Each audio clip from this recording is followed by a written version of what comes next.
السلام عليكم. الكل كان يعتقد نهاية المقاتل المغربي على يد الجزائري، لكن نضال بشيري صار يناضل حتى فاجأ الجميع.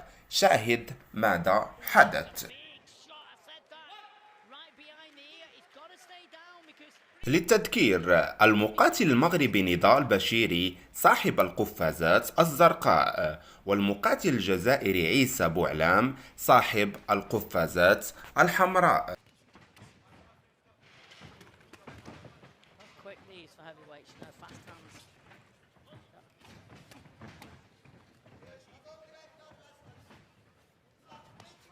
Scoring, nice sharp technique, just leaves his chin a little bit too high. Aissa.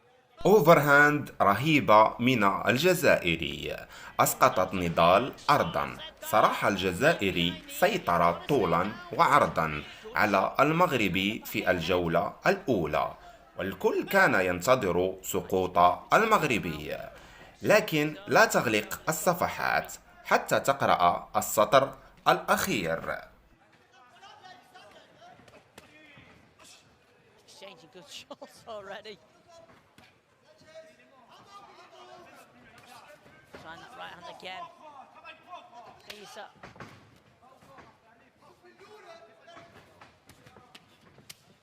Nice scoring shots from 10-8 round, and so when he gets, but he's starting to put that down now. But Cherry's got it. Fine. The shot caught again there, you know. Oh, that was nice. Jill Smith buzz around Belgrade about this show. Heavy left kick has been immense, and gets a fight on Abu Dhabi. Caught there, he was gone. نهاية الجولة الأولى، وهنا سنرى تحولات كبيرة في تكتيك المقاتل المغربي، وسيخرج من عبايته الضعيفة ليتحول إلى أسد أطلسي يكون ندا لمحارب الصحراء.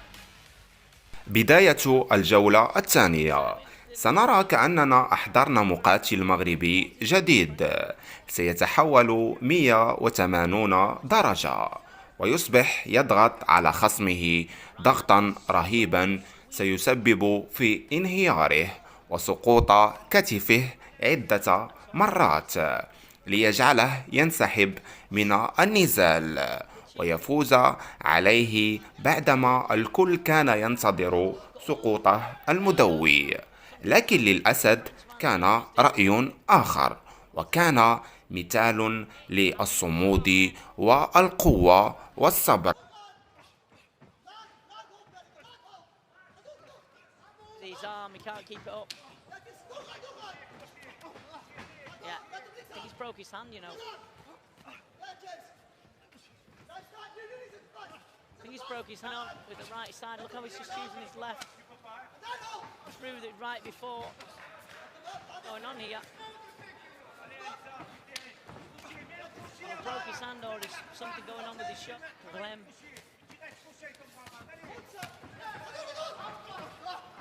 Again. فوز مستحق لنضال الذي ناضل بكل جراءة، وهنيئا للجزائر بهذا المقاتل ذو التكتيك العالي. صراحة بعيدا عن السياسة، شاهد معي الروح الرياضية لكلا المقاتلين، فهاته مجرد رياضة ولا داعي للفتنة. خاوة خاوة وماشي عداوة. لا تنسوا الاشتراك في القناة فضلا وليس أمرا، مشاركة الفيديو مع أصدقائك.